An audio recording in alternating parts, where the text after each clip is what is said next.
Vandanam medical college ആശുപത്രിയിൽ ചികിത്സയ്ക്കെത്തിയ ആൾ വനിതാ ഡോക്ടറെ കയ്യേറ്റം ചെയ്തു. തകഴി സ്വദേശി ഷൈജുവാണ് അത്യാഹിത വിഭാഗം ഹൗസ് സർജൻ ഡോക്ടർ അഞ്ജലിയെ ആക്രമിച്ചത്. ഇയാൾ മദ്യലഹരിയിലായിരുന്നുവെന്ന് ഡോക്ടർ പറഞ്ഞു. മനീഷ് മഹിബാൽ ആലപ്പുഴയിൽ നിന്നും ചേരുന്നു. മനീഷ്, ഹാപ്പി ഓണം. പറയൂ മനീഷ്, എന്തൊക്കെയാണ് വിശദാംശങ്ങൾ? എന്താണെങ്കിലും ഇന്ന് വൈകിട്ടത്തെ ഷിഫ്റ്റിന് കയറിയ ശസ്ത്രക്രിയ അത്യാഹിത വിഭാഗത്തിലെ ഹൗസ് സർജൻ ഡോക്ടർ അഞ്ജലിക്കാണെങ്കിൽ ഒരു ദുരനുഭവം ഉണ്ടായത്.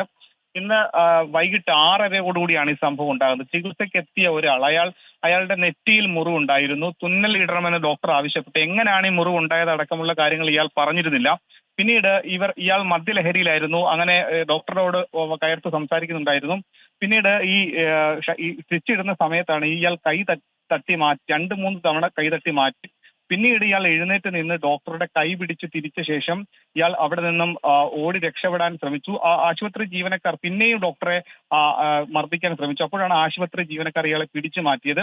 അങ്ങനെ ആശുപത്രിയിൽ ഒരു വലിയ പരിഭ്രാന്തി സൃഷ്ടിക്കുന്ന സമയത്ത് ജീവനക്കാർ പിടിച്ചു മാറ്റിയ സമയത്ത് ഇയാൾ ഓടി രക്ഷപ്പെടുകയായിരുന്നു.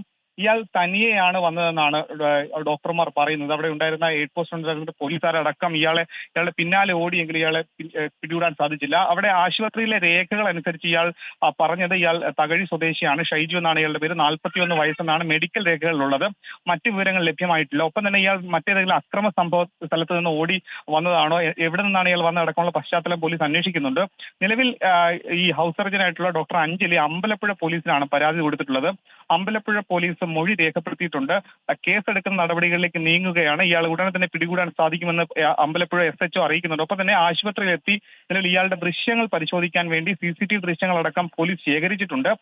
ആ സമയത്തും മതിയായ ആശുപത്രി ജീവനക്കാരുണ്ടായിരുന്നു. പക്ഷേ ഇയാളെ പിടിച്ചു മാറ്റിയ സമയത്ത് ഇയാൾ പെട്ടെന്നാണ് പ്രകോപിതനായി അവിടെ നിന്ന് ഓടി രക്ഷപ്പെട്ടത്. പക്ഷേ ഇയാളെ പിടികൂടാൻ സാധിച്ചില്ല. ഇന്ന് വൈകിട്ട് 6:30 ആലപ്പുഴ വണ്ടാനം മെഡിക്കൽ കോളേജിൽ ഡോക്ടർക്ക് നേരെ രോഗിയുടെ കയ്യേറ്റമുണ്ടായത്. ഡോക്ടറുടെ കൈ പിടിച്ച് തിരിക്കുകയായിരുന്നു. ഓക്കെ, എന്തായാലും വളരെ നിർഭാഗ്യകരമായ സംഭവമാണ്. ഇത്തരം സംഭവങ്ങൾ ഒറ്റപ്പെട്ടതായിട്ട് നമുക്ക് മനസ്സിലാകുന്നില്ല. കേരളത്തിൻ്റെ പല സ്ഥലങ്ങളിലും ഇതിപ്പോൾ ആവർത്തിക്കുന്നു. തോമസ് ജോർജ് ഒരു കാര്യം ചോദിക്കുന്നു ഇപ്പോൾ നമ്മളോട്. അതായത് ഈ ഫ്ലവേഴ്സ് TV ലൈവായിട്ട് യൂട്യൂബിൽ വന്നു തുടങ്ങി. അപ്പോൾ ഇന്ന് ഉച്ചയ്ക്ക് 12 മണി മുതൽ അത് കണ്ടു തുടങ്ങി. അപ്പോൾ അതെങ്ങനെയാണ് കിട്ടുന്നതെന്ന് ചോദിക്കുന്നു. നിങ്ങൾ യൂട്യൂബിൽ പോയി ഫ്ലവേഴ്സ് കോമഡി സെർച്ച് ചെയ്താൽ മതി. അതിൽ നിങ്ങൾക്ക് ഫ്ലവേഴ്സ് TV ലൈവായി ജോയിൻ ചെയ്യാം. അത് നിങ്ങൾക്ക് കാണാം. പക്ഷേ അതൊരു പേ മോഡിലാണ്, അതായത് പണം നൽകി കാണുന്ന ഒരു ചാനലായിരിക്കും. പേ ചാനലാണ് ഫ്ലവേഴ്സ് TV എന്ന് നിങ്ങൾക്ക് അറിയാമല്ലോ. അപ്പോൾ തോമസ് ജോർജ് അങ്ങനെ ശ്രമിക്കൂ.